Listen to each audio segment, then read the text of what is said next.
이 시각 주요 뉴스입니다. 설날인 오늘 전국 곳곳에 눈이나 비가 오겠고 설 연휴 마지막 날인 모레는 서울 등 중부 아침 기온이 영하 20도 가까이 떨어지며 이번 겨울 들어 가장 강력한 한파가 찾아오겠습니다. 2020년 1월 첫 확진자가 나온 뒤 3년 만에 국내 코로나19 확진자가 오늘 3천만 명을 넘을 걸로 예상됩니다. 어제 이상민 행안부 장관이 예고 없이 이태원 참사 희생자 분향소를 찾아 조문했는데 유족들은 보여주기식 도둑 조문이라며 사과와 사퇴를 촉구했습니다. 구글이 창사 이래 최대 규모인 12,000명을 감원하기로 하는 등 글로벌 빅테크 기업의 1년간 감원 규모가 20만 명을 넘어서고 있습니다. 시청자 여러분 안녕하십니까? 굿모닝 YTN 3부 시작합니다. 설 연휴 둘째 날입니다. 설 전날까지도 고향을 찾는 사람들로 전국 버스터미널과 기차역이 북적였습니다. 전통시장과 유명 관광지에도 오랜만에 같이 장을 보러 나오거나 함께 나들이 온 가족들이 많았는데요. 이문석 기자가 보도합니다. 귀성객이 탄 버스가 터미널에 도착했습니다. 승객들 손에는 정성스레 마련한 설 선물이 들려 있습니다. 좁은 좌석에 오래 앉아 몸은 찌뿌둥해도 고향에 오니 아이처럼 들떴습니다. 부모님 되게 오랜만에 뵙는 거? 그냥 가족들이랑 하루 종일 시간 보내려고 하는 거라 가지고 그냥 엄마 보고 싶어요. 전통시장은 설 음식 준비하는 사람들로 모처럼 활기가 넘쳤습니다. 가족들이 같이 와서 장을 보는 모습에 상인들도 덩달아 신이 납니다. 명절이나 모두 가족들이 만나는 자리이면서도 시장이 이렇게 부쩍부쩍대는 이런 분위기가 너무 좋은 것 같아요. 확실히. 시장에서 제일 인기 있는 곳은 전집. 고소한 기름 냄새에 이끌린 손님들이 길게 꼬리를 물었습니다. 여기 줄 많이 길어가지고 맛있을 것 같아서 많이 담았어요. 유명 관광지들도 나들이객들의 발길이 이어졌습니다. 3대가 모여 윷놀이, 제기차기 같은 전통놀이를 하다 보니 명절 분위기가 제대로 납니다. 코로나 때문에 일절 안 해주겠는데 이번에 이제 곧 있으면 이제 푼닥하고 이러는 게네. 그래 이번에 이제 참 몇 년 만에 처음 나왔어요. 가족들이 같이. 같이. 이동하고 준비하고 또 둘러보고 설 연휴를 맞은 모습은 달라도 좋은 사람과 함께하는 명절이라는 점은 모두 같았습니다. YTN 이문석입니다. 거리두기 해제 후 처음 맞는 이번 설에는 고향을 찾는 사람들이 크게 늘었습니다. 고속도로 곳곳에서 정체가 이어졌고 터미널과 역사도 온종일 붐볐습니다. 하늘에서 본 민족 대이동의 모습, 김연아 기자가 보도합니다. 거리두기 없는 첫 설명절. 고속도로엔 이른 아침부터 차량 행렬이 끝도 없이 이어졌습니다. 귀성객도 많고 역귀성객도 많아서 양방향 모두 차량이 속도를 내지 못합니다. 크고 작은 사고도 이어지는 가운데 휴게소엔 긴 이동에 지친 사람들이 줄을 이었고 코로나19 발생 전에 세상을 모르는 아기는 많은 인파가 신기하기만 합니다. 이번 설에 가족을 보러 가는 사람은 2,648만 명. 거리두기가 유지됐던 지난해보다 하루 100만 명이 더 움직이면서 곳곳에서 정체가 빚어졌습니다. 버스와 여객 터미널도 종일 붐볐습니다. 양손 가득 선물 꾸러미를 챙긴 귀성객들이 줄지어 버스에 오르고 대형 여객선이 겨울바다를 가르며 분주히 항구를 오갑니다. 바닷가 섬마을들은 오랜만에 손주들 뛰노는 소리로 시끄러울 모양입니다. 추석에 이어 두 번째 맞은 민족 대이동, 일상 회복이 더욱 완연해지고 있습니다. YTN 김연아입니다. 설 연휴 둘째 날인 오늘 이른 아침부터 전국 주요 고속도로 정체가 시작될 것으로 보입니다. 한국도로공사는 서울 방향 귀경은 오전 9시에서 10시쯤, 지역 방향 귀성은 아침 6시에서 7시쯤 시작될 것으로 내다봤습니다. 정체는 귀경길의 경우 오후 3시에서 4시쯤 절정에 달한 뒤 새벽 2시에서 3시쯤 해소될 것으로 보이고 귀성길은 낮 1시에서 2시쯤 가장 정체가 심해진 뒤 저녁 7시에서 9시쯤 풀릴 것으로 전망됩니다. 설날인 오늘 추위는 주춤하지만 전국 곳곳에 눈이나 비가 내려 교통안전에 주의해야 합니다. 기상청은 오늘 오전부터 밤사이 수도권과 강원 영서 등지에 눈이, 남부지방에는 비가 오겠다고 밝혔습니다. 예상 적설량은 서해 5도 1에서 3cm, 그 밖의 지역은 그 이하로 많지 않지만 도로 살얼음을 주의해야 합니다. 내일 오후부터는 기온이 크게 떨어져 설 연휴 마지막 날인 모레 서울 등 중부 아침 기온이 영하 20도 가까이 떨어지며 이번 겨울 들어 가장 강력한 한파가 찾아오겠습니다. 설 연휴를 맞아 해외로 여행을 떠나는 사람도 많았습니다. 온종일 북적였던 공항은 출국을 앞둔 설렘이 가득했는데요. 공항 풍경은 안동준 기자가 담아왔습니다.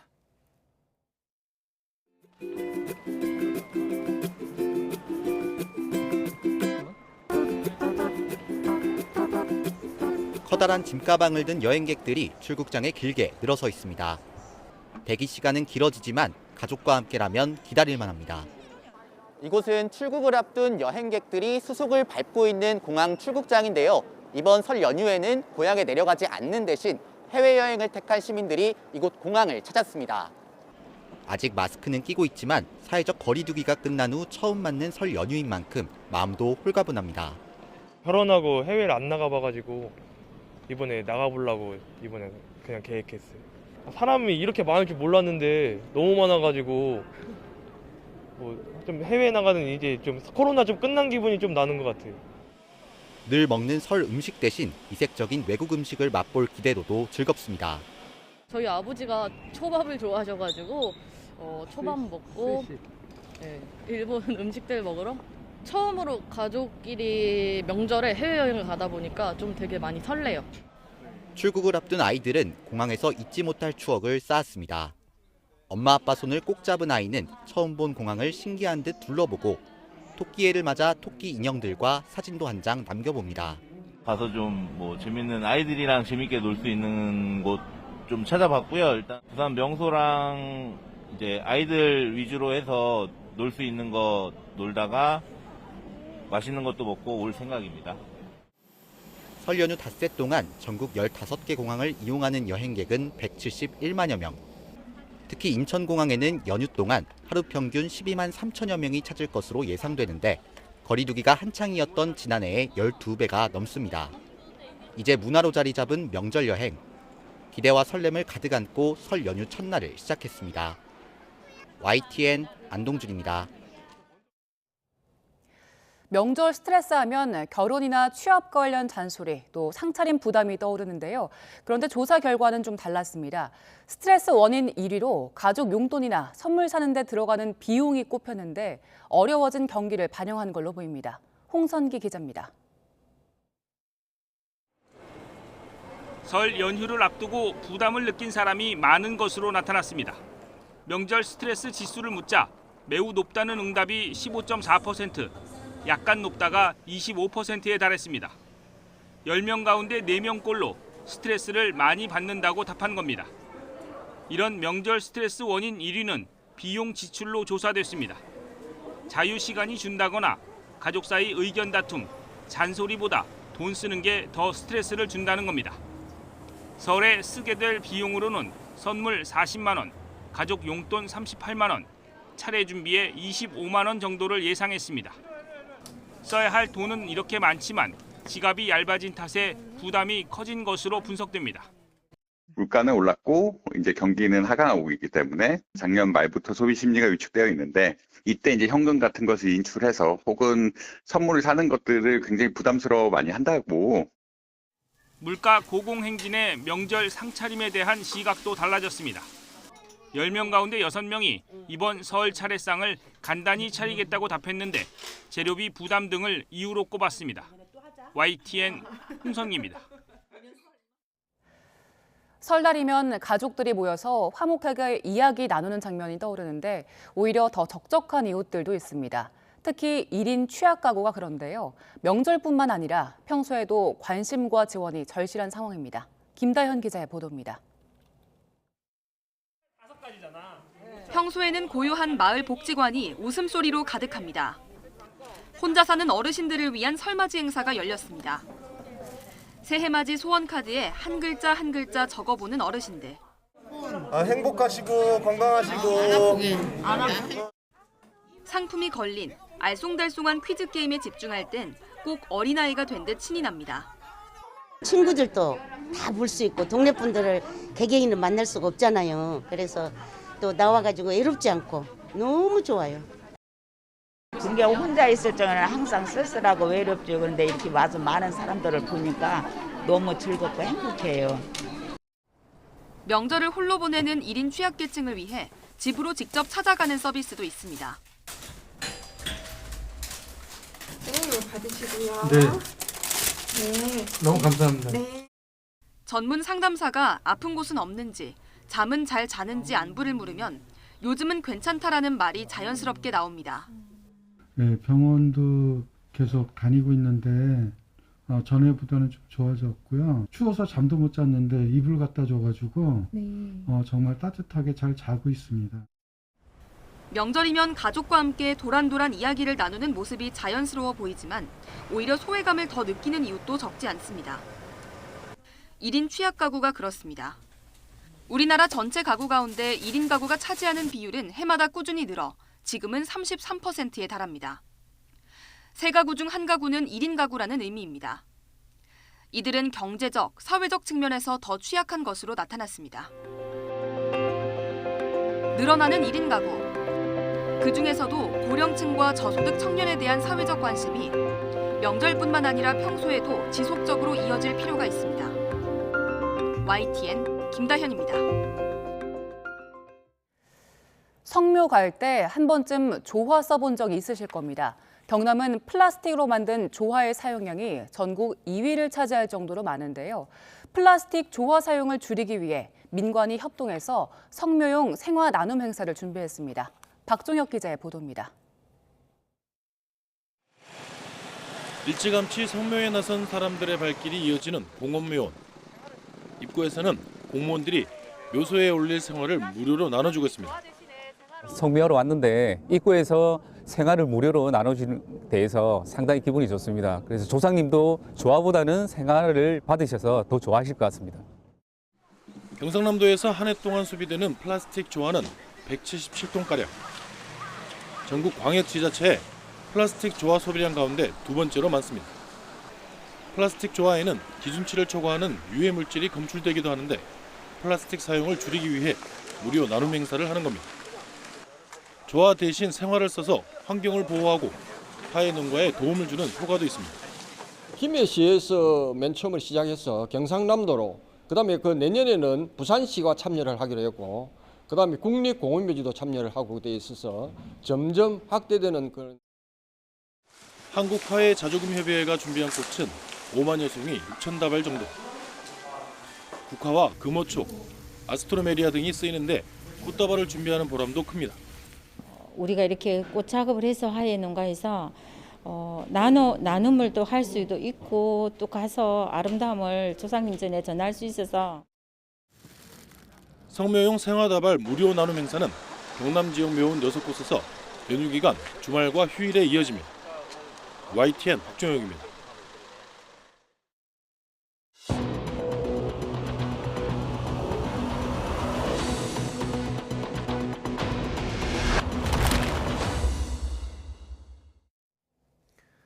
우리 사회의 심각한 문제, 저출생 현상 실태를 짚어보는 YTN 연속 기획 이어갑니다.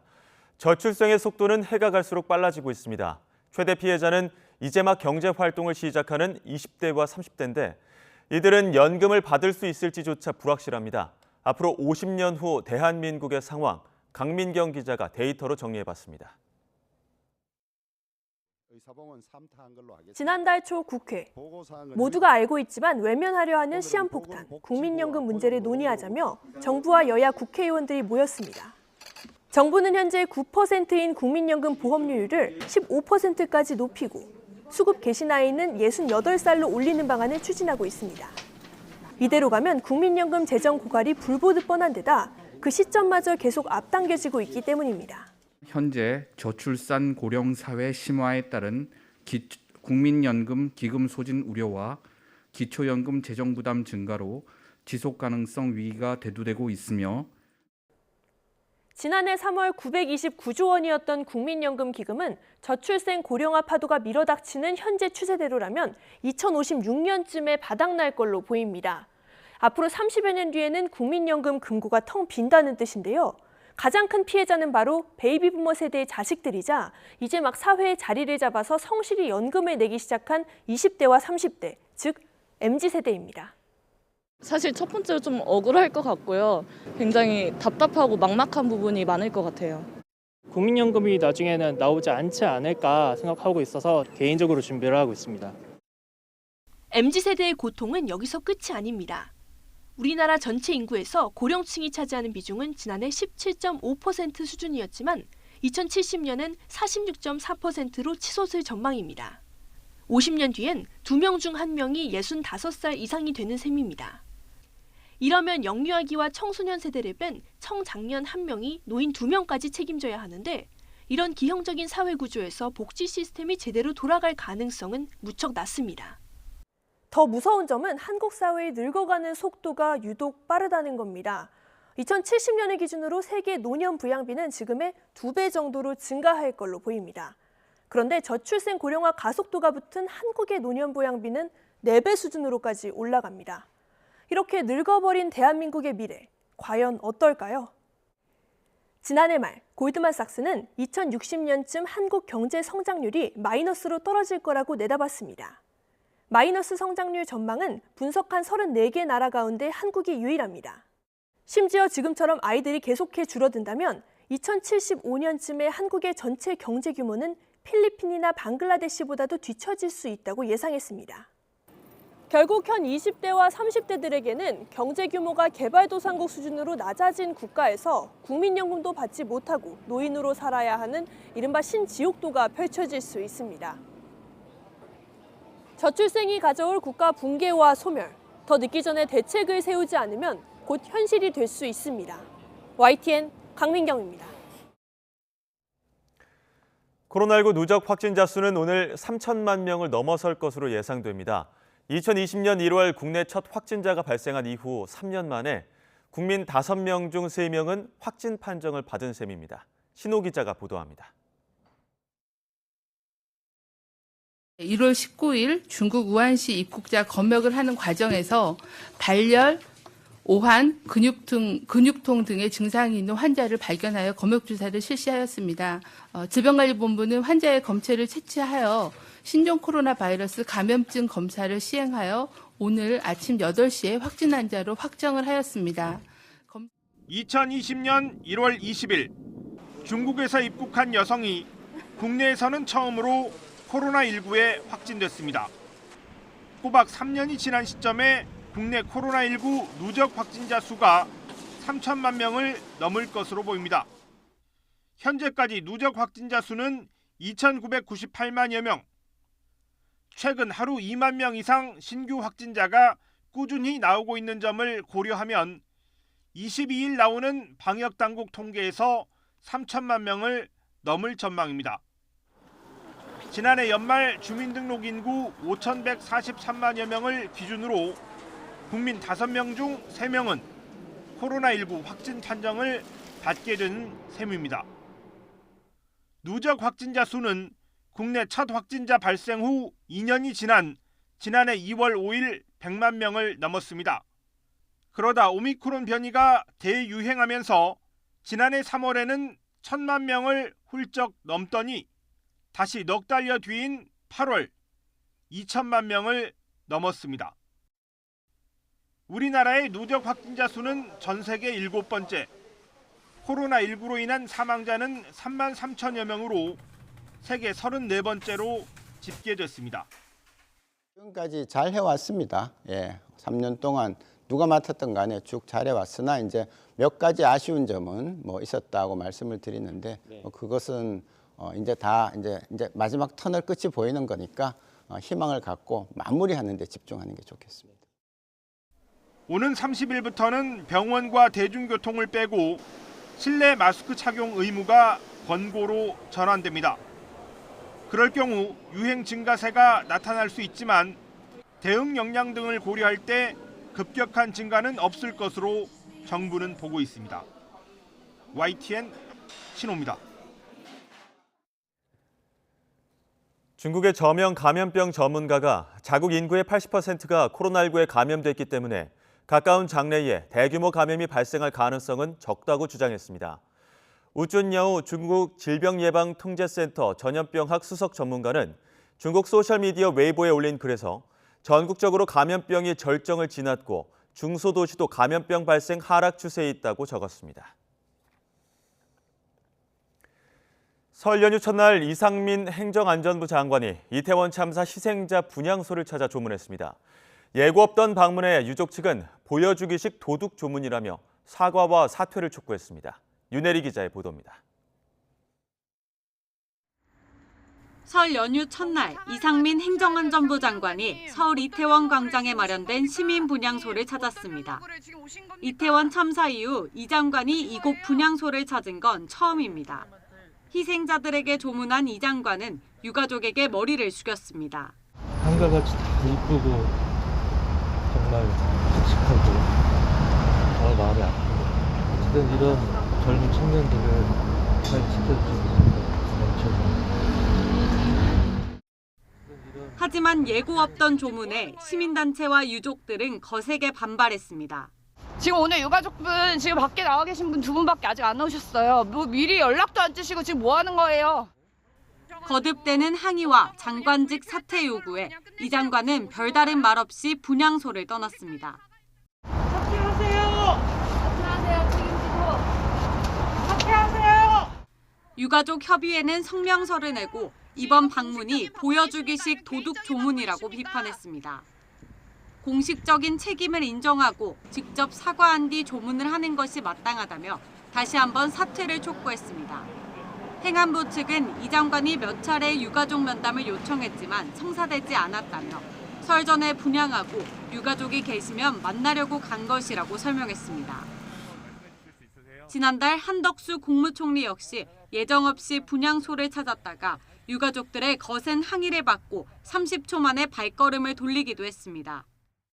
저희는 정부의 공식적인 사과 아니면 받지 않습니다. 대통령의 사과를 가져오십시오. YTN 윤혜리입니다. 우리 경제의 버팀목인 수출이 부진한 가운데 최근엔 내수 회복세마저 주춤한 상태입니다. 복합 경제 위기가 현실화했다는 우려가 적지 않은 상황인데 대응 최전선에 있어야 할 정부의 모습이 보이지 않는다는 지적이 나오고 있습니다. 조태현 기자입니다. 중국은 지난해 우리나라 수출의 24%, 수입의 25%를 차지한 최대 교역국입니다. 문제는 최근 들어 중국 경제의 성장세가 주춤하는 모습을 보인다는 점입니다. 고강도 제로 코로나 정책과 부동산 시장 침체 등의 영향으로 지난해 중국 경제 성장률은 3%에 그쳤습니다. 중국 정부의 목표치 5.5%에 크게 미치지 못했습니다. 지난해 연말엔 사실상 제로 코로나 정책을 포기했지만 그 온기가 경제 현장에 전달되기까진 적지 않은 시간이 필요할 전망입니다. 중국도 작년 말부터 풀었으니까 올해 한 1분기까지는 중국이 어렵고 그럼 우리 수출은 중국으로 가는 수출이 어려워지면서 전체적으로 떨어질 거고. 우리 경제의 밥줄이나 다름없는 수출의 부진이 장기간 이어질 수 있다고 우려하는 배경입니다. 수출은 줄었는데 수입은 늘어나며 무역수지 적자 행진도 길어지고 있습니다. 이번 달에도 적자를 기록하면 1997년 이후 25년 만에 10개월 연속 적자입니다. 중국의 리오프닝에도 불구하고 확진자가 굉장히 빠르게 증가하면서 중국 실물 경제 쪽이 아직까지는 정상화되지 않은 모습이 우리 수출 실적에도 나타나고 있는 것으로 보입니다. 엎친 데 덮친 격으로 민간 소비 회복세마저 더뎌졌습니다. 기준금리가 1년 5개월 만에 3%포인트나 급등했다는 점을 고려하면 단기간에 내수의 힘찬 반등을 기대하긴 어렵습니다. 한국은행이 올해 경제 성장률 전망치를 기존 1.7%에서 더 낮춰 잡는 걸 검토하는 배경입니다. 앞으로 국내 경제는 성장세 둔화가 이어지면서 금년 성장률이 지난 12월 전망치 1.7%를 하회할 것으로 예상됩니다. 전례 없는 복합 위기가 국내 경제를 위협하고 있지만 정부의 모습을 찾긴 쉽지 않습니다. 채권시장 안정펀드 등 자본시장 대책과 부동산 연착륙 유도 대책 정도를 제외하면 현재 위기를 극복하기 위한 단기 대책은 사실상 없는 상태입니다. 고금리 상황에서 경기가 하락하게 되면은 가장 직접적으로 피해 볼 수 있는 사람들은 서민계층 혹은 취약계층이기 때문에 이런 서민계층이나 취약계층에 대한 대응을 선제적으로 해야 할 필요가 있다라고 보시면 될 것 같습니다. 올해 안에 경기 반등의 계기를 마련하지 못한다면 침체가 장기간 이어질 가능성이 크다는 전망이 나옵니다. 정부가 정책적인 존재감을 보여야 한다는 목소리가 커지는 이유입니다. YTN 조태현입니다. 아랍에미리트의 적은 이란이라는 윤석열 대통령의 발언과 관련해 우리나라와 이란이 서로 대사를 맞춰치하면서 갈등이 커지고 있습니다. 이란은 해당 발언과는 상관없는 핵무장 발언 등도 거론하면서 항의했는데요. 불필요한 논란은 빨리 해소해야 한다는 지적입니다. 신현준 기자입니다. 발단은 아크 부대를 찾은 윤석열 대통령의 발언이었습니다. UAE의 적은 가장 위협적인 국가는 이란이고 우리의 적은 북한입니다.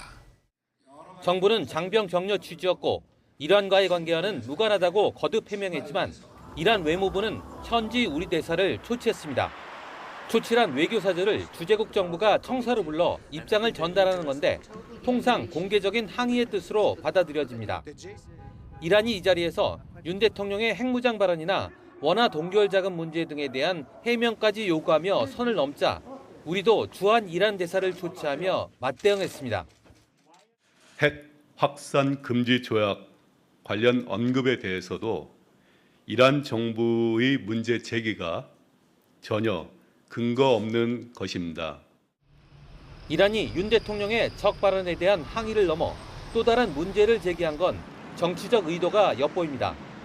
먼저 핵 개발에 따른 제재로 국내에 묶여있는 70억 달러의 원유 대금 문제입니다. 이란의 해외 동결 자산 중 가장 큰 규모인데 2년 전 호르무즈 해협에서 우리 선박을 납포해 3개월간 억류한 것도 그 배경으로 꼽힙니다.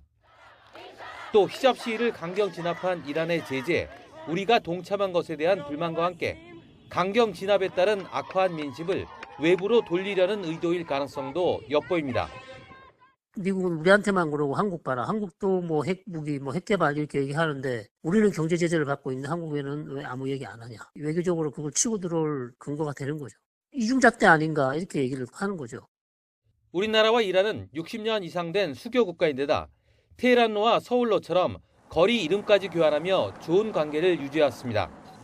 이란이 윤 대통령의 발언을 또 다른 정치 수단으로 사용할 의도가 아니라면 특사 파견 등으로 갈등을 풀어나가는 것도 필요하다고 전문가들은 조언했습니다. YTN 신현주입니다.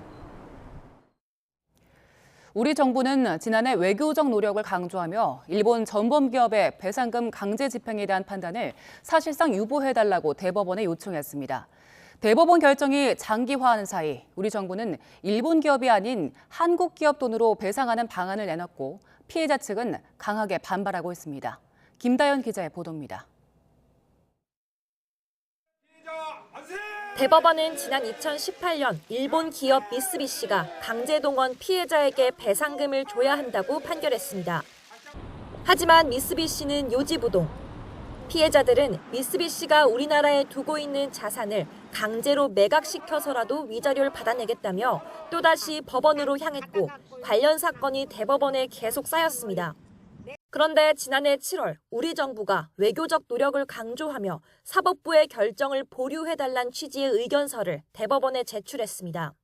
실제 이런 노력에 밀린 건지 심리를 맡았던 김재형 전 대법관은 사건을 붙들고만 있다가 지난해 9월 퇴임했습니다. 시선은 사건을 넘겨받은 후임 오석준 대법관에게로 쏠리고 있습니다. 지난해 11월 취임한 오 대법관은 기록 검토와 판단, 재판부 합의 등을 새로 해서 결정을 내리게 되는데 언제 결론이 날진 미지수입니다. 최근엔 일본 제철을 상대로 한 비슷한 취지의 사건도 오 대법관에게 배당됐습니다. 대법원 관계자는 오 대법관이 전임에게서 넘겨받은 본안 사건만 300건이 넘는 데다 국회 인준이 지연되는 사이 쌓인 사건도 많아 검토할 기록량이 상당하다고 설명했습니다. 그 사이 우리 정부는 국내 기업의 기부로 배상금을 지급하는 이른바 제3자 변제안을 내놨습니다. 피해자 측은 전범 기업 책임을 완전히 면책시키는 굴욕 외교라며 비판했고 일본이 사죄하기 전까지 어떠한 돈도 받지 않겠다는 입장입니다. 지금 94시지만은 내일 죽는다가 한이 있어도 안 받으랍니다. 그런 더러운 돈은. 무릎 꿇고 빌기 전에는 안 받아요. 사법부의 명확한 판단이 더욱 중요해진 가운데 대법원이 이미 5년 전 내려진 배상 판결을 거스르는 결정을 내리진 않을 거란 관측이 지배적입니다. 하지만 만약 대법원 판단이 나오기 전에 정부 방안대로 배상이 이뤄지면 채권이 소멸하면서 소송의 이유 또한 사라져 기각이나 각하 결정이 내려지게 됩니다. 피해자가 배상을 거부해 재단이 배상금을 법원에 공탁할 경우 공탁이 유효한지를 두고도 심리가 이뤄져야 하는 만큼 어떤 시기든 배상 집행에 대한 대법원 판단은 장기화할 전망입니다. YTN 김다연입니다. 미국과 일본 두 나라의 최근 정상회담을 계기로 중국 등을 견제하기 위한 일본의 군사 대국화가 힘을 받을 걸로 보입니다. 일본은 유럽 주요국과의 안보 협력에도 속도를 내면서 동북아의 안보 중추국가로 자리 잡으려 하고 있습니다. 이종수 기자입니다. 바이든 미국 대통령이 정상회담을 위해 백악관을 찾은 기시다 일본 총리 어깨에 손을 얹고 걷고 있습니다. 미일 정상의 어깨 동무 포즈는 두 나라가 중국 견제를 위해 더욱 밀착하겠다는 의지 표현입니다. 1차적으로 일본 군사 대국화에 손잡았습니다. We're modernizing our military alliance, building on Japan's historic increase in defense spending and new national security strategy. 反撃能力を含む防衛力の抜本的な強化を定め、そしてそのために予算を拡充する、こうした新たな方針を示しました。 미일 정상이 회담 직후 밝힌 공동성명 주요 내용도 일본 군사력 강화에 대한 미국의 용인과 지원을 담았습니다. 양국은 우주 분야로 안보 협력을 확대했고 미 해군 총장은 일본이 핵 추진 잠수함을 보유할 가능성까지 거론했습니다. 일본은 유럽 주요 국가의 군사 협력에도 속도를 내는 모습입니다. 기시다 총리는 미국에 앞서 프랑스, 이탈리아, 영국 등을 잇따라 찾아 군사 협력 심화에 합의했습니다. 일본 자유대와 프랑스군의 공동훈련, 이탈리아와 외교 국방 당국 간 협의체 창설 약속, 영국과의 군사협력 원활화 협정 서명 등입니다. And we look forward to working closely with you on many of our bilateral and multilateral aims, not least the new partnership we have to develop a next generation of fighter combat aircraft, but of course the CPTPP accession. 일본은 지난해 말 중국, 북한의 군사력 강화에 대응해 3대 안보 문서를 개정하면서 정미사일 기지 타격 등 반격 능력 확보를 명시했습니다. 5년 후 방위비는 국내 총생산 GDP의 2% 이상까지 확대할 계획입니다. 일본이 미국과의 군사동맹을 강화하고 유럽 주요국과도 전방위로 군사협력을 심화하면서 한미일 군사협력 요구도 커지게 됐습니다. YTN 이종수입니다. K2 전차와 K9 자주포, 국내 방산업체들이 폴란드와 대규모 수출 계약을 체결한 대표적인 국산 명품 무기인데요. 지난달 초도 물량을 보낸 데 이어 2차분 선적을 앞두고 있는 생산 공장에 김문경 기자가 다녀왔습니다.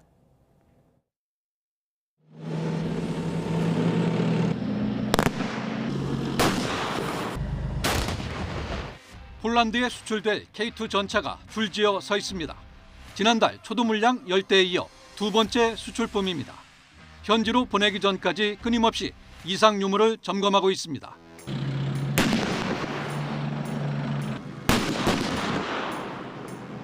움직이는 목표물은 물론 전차의 기동간 사격 시에도 명중률이 높고 병사와 전차의 생존력을 높이는 자체 방호 능력을 갖추고 4m 깊이의 물속도 거침없이 헤쳐나갑니다. 전 세계 전차 중에서 K2 전차만큼 뛰어난 기동성, 화력, 방호력을 갖춘 전차는 없고 세계 최고의 전차라고 자부하고 있습니다. 또 하나의 국산 명품 무기로 평가받는 K9 자주포입니다.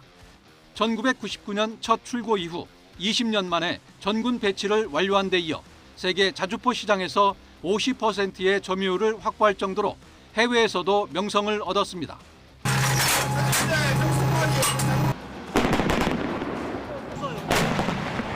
사거리 40km를 획기적으로 늘리는 성능 개량 사업도 진행 중이지만 무엇보다 품질 확보가 우선입니다. 계속되는 저희들 이제 품질 활동을 통해서 지금 굉장히 높은 수준의 품질을 가지고 있기 때문에 그 점이 강점이라 보실 수가 있겠습니다. 한쪽에선 폴란드에 수출될 다연장 로켓 천무도 늠름한 모습을 자랑합니다. 전투 중량이 30톤이 넘지만 가파른 구름 위에서도 안정적인 자세로 사격이 가능합니다. 국산 무기 체계에 수출 낭보가 잇따르자 정부도 품질 관리와 수출 지원에 매진하고 있습니다. 이런 것들도 좀 같이 고려가 되어야 될 부분이 있다라고 저는 생각을 하고, 그런 측면에서 우리 이제 정책적인 그런 제도 개선 노력들도 굉장히 많이 이루어지고 있다고 생각을 합니다.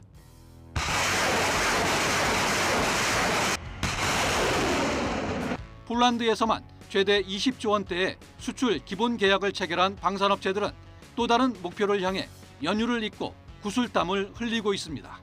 YTN 김문경입니다.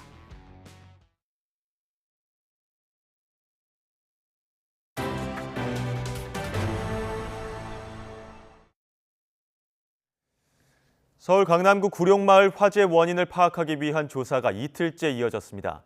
소방당국은 마을 주민을 대상으로 화재 원인을 조사 중인데 정확한 원인은 확인되지 않았다고 밝혔습니다.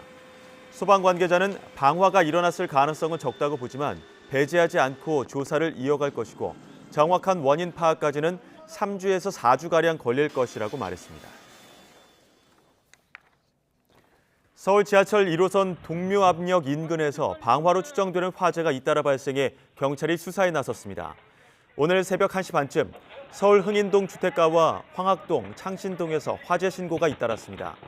불은 짧게는 20분, 길게는 40분 만에 모두 꺼져 인명피해는 없었지만 주민 2명이 긴급 대피했고 주택과 상가 건물 2곳, 외벽 일부가 불에 탔습니다. 오늘 자정쯤 광주 광산구 운남동에 있는 근린공원에서 불이 났습니다. 불은 40분 만에 꺼졌고 인명피해는 없었지만 공원 잔디밭 일부가 불에 탔습니다. 경찰은 100여 명 정도로 추정되는 중국과 베트남 국적의 외국인이 춘절맞이 폭죽놀이를 하다가 불을 낸 것으로 보고 화재 원인을 조사 중입니다. 오늘부터 우회전 신호등이 본격 운영됩니다. 이에 따라 우회전 신호등이 설치된 곳에서는 녹색 화살표 신호에만 우회전할 수 있게 됩니다. 또 우회전 신호등이 설치되지 않은 곳에서는 적색 신호일 때 반드시 일시 정지한 뒤에 우회전해야 합니다. 경찰은 지난해 9월부터 전국 15개 장소에서 우회전 신호등을 시범 운영한 결과 보행자 안전이 향상됐다고 설명했습니다. 도시와 달리 일부 군 단위 지역에는 산부인과가 아예 없거나 병원이 있어도 분만이 불가능한 곳이 많습니다. 심지어 119 구급차 안에서 출산하는 경우까지 이어지자 충북소방본부가 분만 취약지의 임산부 전담 119 구급대를 운영하기로 했습니다. 이성우 기자입니다. 119 구급차 안에서 구급대원이 산모와 아기를 돌보고 있습니다. 출산할 것 같다는 산모의 신고를 받고 출동한 구급대원이 병원 이송까지 시간이 없자 분만 구급 장비로 출산을 도운 겁니다. 다행히 출산은 무사히 이뤄졌고 산모와 아기를 병원으로 이송했습니다. 충북 옥천에서는 고속도로를 달리던 차 안에서 태어난 뒤 숨을 쉬지 못하는 아기를 119 구급대가 심폐소생술로 구하기도 했습니다. 도시와 달리 여러 군 단위 지역에는 분만이 가능한 산부인과가 없는 상황. 지난해 충북에서 119 구급차로 긴급 이송된 임산부는 150명이 넘습니다. 이 가운데 구급차 안에서 아기를 출산한 사례도 5건이나 됩니다. 2, 3일에 한 번꼴로 임산부의 긴급 이송이 이어지자 충북 소방본부가 임산부 전담 구급대를 운영하기로 했습니다. 충북 계산과 음성, 단양 등 산부인과가 지역에 없거나 있어도 분만이 어려운 6개 군이 대상입니다. 전담 구급차 6대와 인력 18명을 배치해 분만 상황에 우선 대처하고 출산 전후 정기검진 등의 차량을 지원하기로 했습니다. 119에 전화하셔도 되고요. 해당 소방서에 직접 신청하셔도 됩니다. 그리고 저희가 이제 안심콜 서비스라고 운영하는 게 있는데 여기다가 사전에 그 임산부의 개인정보를 등록을 하시면 충북소방은 6개 군 지역에 시범적으로 임산부 전담 구급대를 운영한 뒤 효과가 있다고 판단되면 다른 지역으로 확대 운영할지 검토할 예정입니다. YTN 이성우입니다. 대학생인 Z세대와 40대인 X세대, 누가 더 사회성이 높을까요? 요즘 젊은이들 사회성도 낮고 또 조직 생활도 잘 못한다는 편견이 있지만 정반대의 연구 결과가 나왔습니다. 장하영 기자입니다. 선배님, 지금 나온 거 제 거예요. 예? 방금 나온 거요. 제 거라고요. 근데요? 아니, 팀장님은 갖다 주셨어가지고 저도. 예? 직장 상사에게 인쇄물 배달 심부름을 시키려는 20대 사회초년생. 인터넷 커뮤니티에 올라온 실제 사례를 기반으로 한 웹드라마인데 우리 회사 막내를 보는 것 같다는 공감 댓글이 달립니다. 그런데 G세대는 사회성이 떨어지고 눈치가 없어 조직 생활을 잘 못한다는 인식, 편견에 불과하다는 연구 결과가 나왔습니다.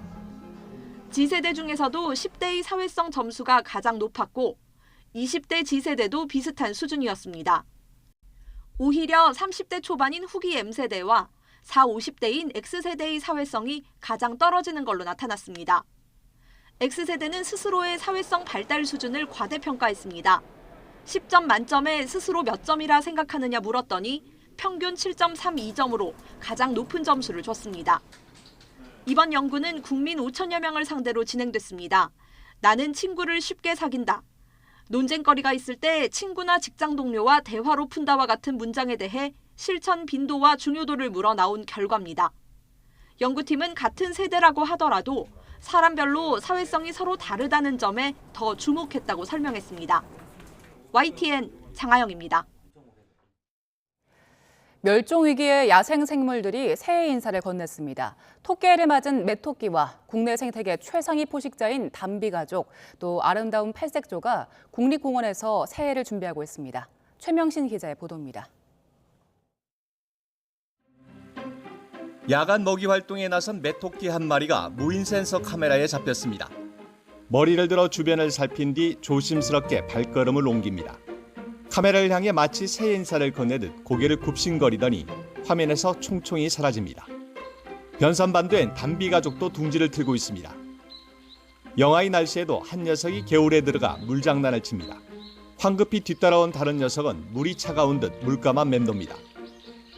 국내 생태계 최상의 포식자인 담비지만 덩치 큰 노루를 보자 화들짝 놀라 달아나는 모습이 인상적입니다. 계룡산에서는 8가지 아름다운 색깔의 여름철 새 팔색조의 울음소리가 감미롭습니다.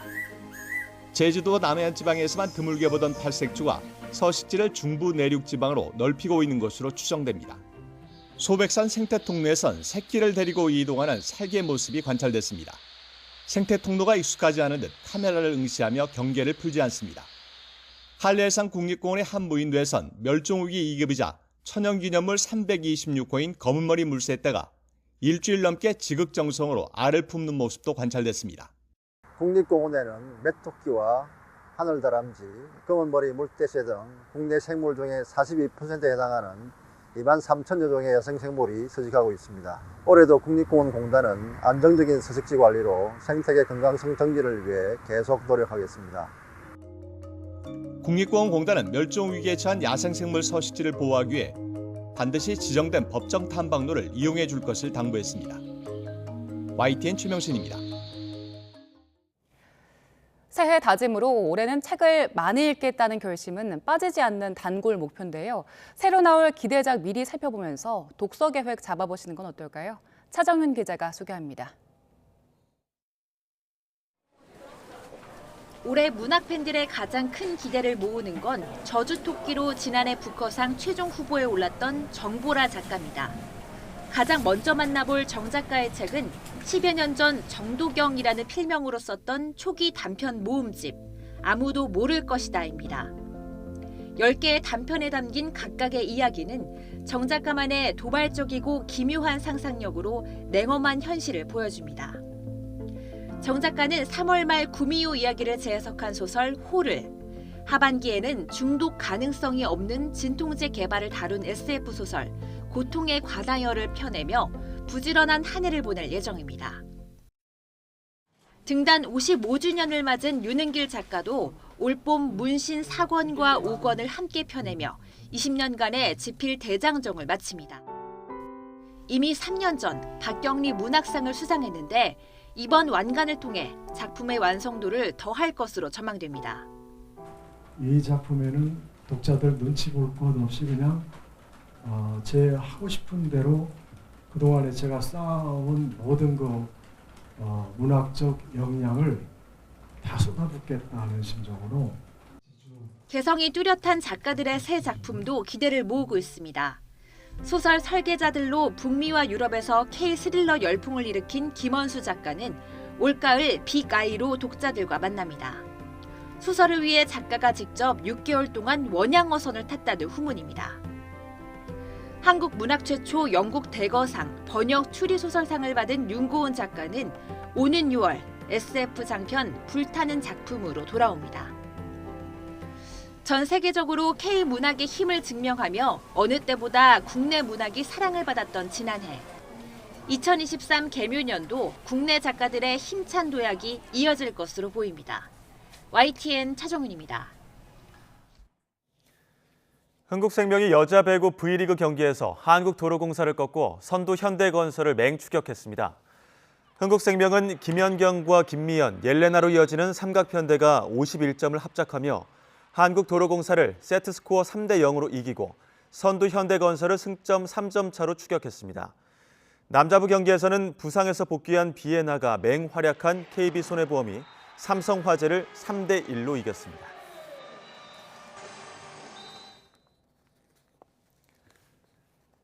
프로농구 고양 캐롯이 안양 KGC 인삼공사를 꺾고 5연승을 달렸습니다. 캐롯은 선두 인삼공사와의 경기에서 리바운드 17개를 잡아낸 김진유의 활약을 앞세워 85대 65로 승리했습니다. 이번 시즌 4번의 맞대결에서 첫 승리를 거둔 캐롯은 5연승을 달렸습니다. 서울 SK는 수원 KT를 76대 73으로 이겼고 원주 DB는 서울 삼성을 85대 82로 이겼습니다. 여자부 경기에서는 신한은행이 하나원큐를 71대 57로 이겼습니다.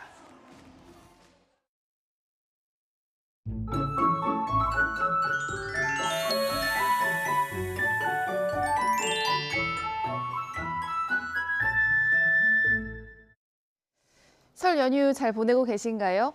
오늘 일부 지역에 눈비 소식이 있습니다. 수도권과 강원 영서에는 눈이, 그리고 남해안과 제주도는 비나 눈이 올 텐데요. 눈의 양은 1cm 미만으로 적겠고 비가 오는 제주도는 5에서 20mm, 남해안은 5mm 미만의 비가 예상됩니다. 연휴 셋째 날인 내일은 날씨가 무난하겠는데요. 하지만 대체 공휴일인 화요일에 올겨울 최강 추위가 그리고 서해안과 제주도를 중심으로 폭설이 내릴 것으로 보여서 참고하시는 게 좋겠습니다. 수도권과 영서는 오늘 오전에 잠깐 눈이 오겠고 남해안과 제주도는 오전부터 밤까지 그리고 밤 늦게부터는 경기 북부와 영서 중북부에 다시 눈이 올 것으로 보입니다. 현재 기온 살펴봅니다. 서울이 영하 2.5도, 춘천 영하 7.1도, 부산은 영상 0.8도고요. 낮 기온은 서울이 3도, 청주가 5도, 전주 6도 예상됩니다. 날씨였습니다. 굿모닝 YTN 마칩니다. 잠시 후 YTN 뉴스와이드가 이어집니다. 시청해주신 여러분 고맙습니다.